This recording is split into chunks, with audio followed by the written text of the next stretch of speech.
ரொம்ப நாளுக்கு அப்புறம் நம்ம அபுல் பேபி நம்மள பார்க்க கூட்டு வந்திருக்காரு. என்ன ஒரு தருணம்! நம்ம மனசுல இருக்கதெல்லாம் அவர்கிட்ட இன்னைக்கு பேசணும். அதே மாதிரி அவருக்கு இந்த தருணம் எப்படி இருக்குன்னு கேட்போம். என்னங்க என்னங்க, எதுக்கு இந்த பல்லு பரமேஸ்வரி நம்மள கூப்பிடுறா? வீட்டுலதான் இவ தொல்லை தாங்க முடியாது. பார்க்க கொண்டு வந்து இவ பாரு வேடிக்கை பார்த்துட்டு இருப்பா. நம்ம ஒரு பக்கம் வேடிக்கை பார்க்கலான்னு பார்த்தா ஆரம்பிச்சுட்டாளா ஆல் இண்டியா ரேடியோவா. சொல்லுடி என் சொல்ல அழகியே. அது ஒன்றும் இல்லைங்க, உங்கள் வாழ்க்கையிலேயே நீங்கள் மறக்க முடியாத இல்லைன்னா நீங்கள் எதிர்பார்க்குற ஒரு தருணம்னா எதை சொல்லுவீங்க? ஏன் சொல்ல குட்டி காக்குறா? நம்ம நினைக்க எல்லாமா நடக்குது. அது மட்டும் நடந்தா நான் ரொம்ப சந்தோஷப்படுவேன்டியா. என்னன்னு முதல்ல சொல்லுங்க, நடக்குதான்னு பாப்போம்.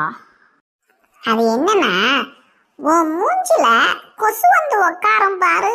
அப்படி ஒரு தருணத்துக்காக பல வருஷங்கள் நான் காத்து கொண்டிருக்கிறேன் என்னுடைய அழகு தேவதையே.